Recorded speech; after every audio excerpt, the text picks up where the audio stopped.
Yeah. Purvi, and thank you, Gunjan. She has made my job much easier.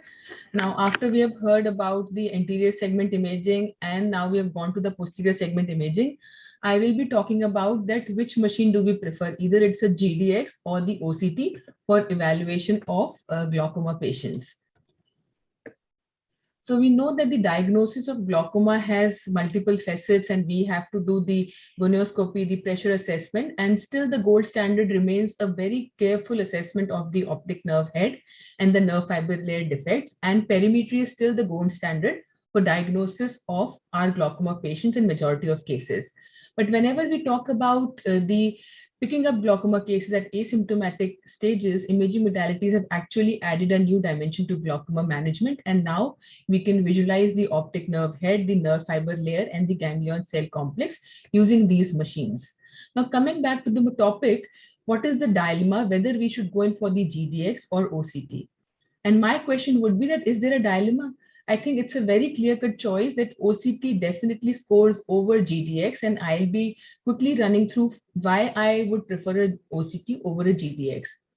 Now, first, let's talk about the basics. As we know that OCT is based on Michelson interferometer, and it gives us a beautiful two-dimensional picture of the retina, which resembles the histological section very closely. And the machine has evolved tremendously in past few decades. So we have the time domain OCT, from which we have now OCT angio and the spectral domain and a swept source OCT, which gives us beautiful three-dimensional picture of the retina. Though, as Gunjan very clearly, Dr. Gunjan mentioned that you have to be careful that data of one OCT machine should not be compared with the data of another machine, and you should follow up the patient on the same kind of OCT machine that you have. Now, moving on to the GDX. Now, GDX is a scanning laser polarimeter. What it does, it measures the retardation caused by the retinal nerve fiber layer, which is a birefringent structure, and that is how it measures the nerve fiber layer thickness.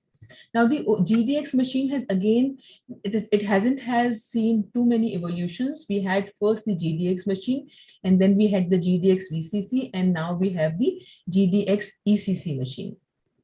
The advantage of OCT over GDX is that a single machine can help us to evaluate a lot of structures in the eye, the nerve fiber layer, the optic nerve head.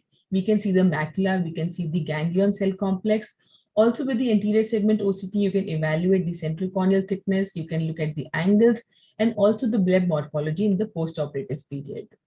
Now, the nerve fiber layer thickness is measured in a circle which is 1.73 millimeters around the optic nerve head, and this is how the optic nerve head tomography calculations are done with the OCT.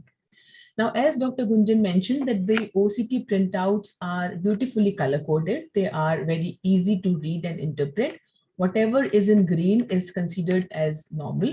The red means abnormal, and the yellow tagged parameters means they are borderline. The important improvement in the OCT is the introduction of the ganglion cell complex measurement, which can tell you about the earliest loss in the glaucoma patients. And some studies have shown that GCC measurements are sometimes superior to the nerve fiber layer measurements in certain subset of patients. Otherwise, they are quite informative whenever we want to pick up the early glaucoma loss. Now, when we look at the GDX machine, this is how a GDX printout looks like. So again, you have to look at the scan quality. What is the signal strength like? You can assess the fundus image. You can have the thickness maps, which are pseudo color coded. The red means a thicker nerve fiber layer. A blue area means the loss of the nerve fiber layer. A yellow means the blue area means the thinner, and the lower the colors are, the yellower means a little lesser thickness in the nerve fiber layer. The other important area is the deviation map, which again is color coded. Now in this, the red means the nerve fiber layer loss. So in the thickness map, red means a thicker nerve fiber layer. In the deviation map, the red color means the nerve fiber layer loss.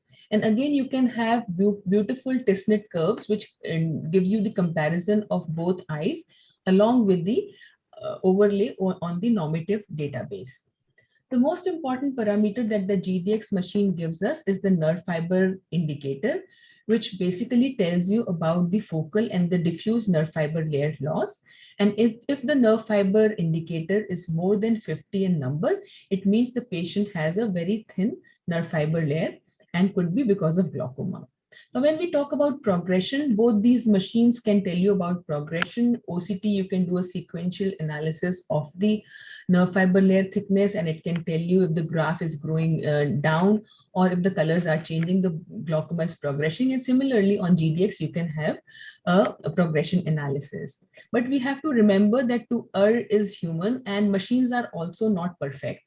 So there is a beautiful article which has been published by Dr. Sanjay Asrani, which talks about the artifacts in glaucoma. And whenever we are using these machines, we have to be careful. And as Dr. Gunjan very clearly mentioned, that there are a lot of artifacts which one can encounter in the OCT scans. And almost 1/3 of the OCT scans can have some or the other artifact, which we have to be careful about.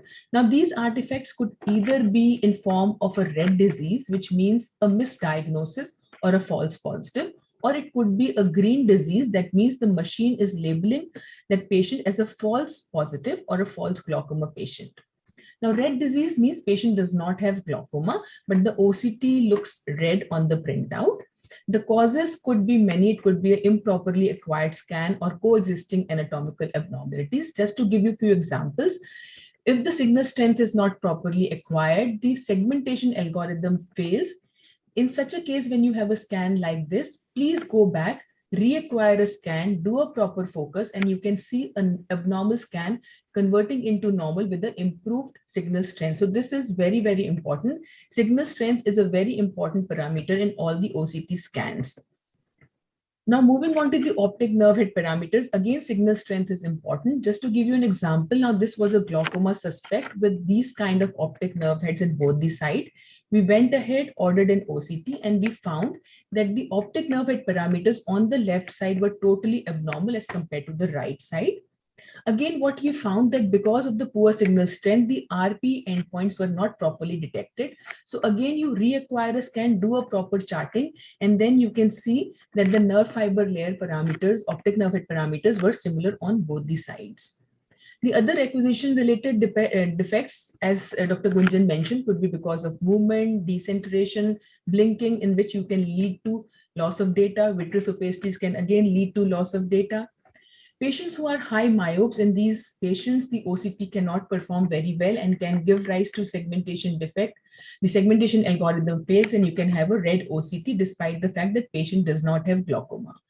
Now, what is important that you should not be missing upon the green disease, which actually means that patient has early glaucoma, but the OCT is recorded as absolutely normal.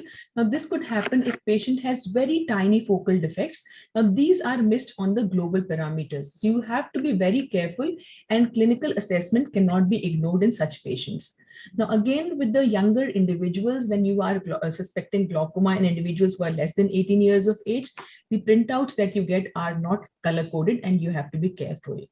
Now, as mentioned earlier, floor effect is something that you have to be very careful about. And in advanced glaucoma patients, the OCT may not have much of a role because it cannot differentiate between a functional and a non-functional retinal nerve fiber layer. Now, moving on to the limitations of GDX. Now, GDX measures the anterior segment birefringence by obtaining a macular scan. So in patients who have macular pathology, you have to opt for another scanning modality.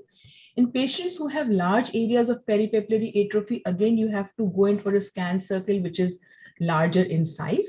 Now, the limitations of GDX VCC has been tried to overcome by incorporating the enhanced corneal compensator, which avoids the atypical retardation patterns. But again, there are a lot of studies in literature which have very, very clearly shown that OCT scores over GDX. Because what we can see with the OCT is a multitasker. A single machine can help you to evaluate glaucoma. It can help you to evaluate retina, the anterior segment. It is definitely cost effective for solo practitioners like me. And there are many, many models to choose from. And on the other hand, GDX is a dedicated glaucoma tool, though it measures the large area of retinal nerve fiber layer. But I think it is good for institutes which are doing a lot of research, or maybe government institution which can have 2 or 3 machines. If you want to have a single machine, OCT is the way to go about it. But at the end, I would like to say, whichever machine you acquire, whether it's a OCT or a GDX, choose carefully, follow up the patient on the same machine. Do not make any decisions solely based on imaging. Put every piece of information together to solve the jigsaw of glaucoma. And I would like to end with a statement by Dr. Lexell, who was a famous neurosurgeon, who said, "A fool with a tool is still a fool." So therefore, whenever you acquire a machine, learn how to use it, beware of its shortcomings, and please do not leave the clinical acumen aside. Thank you.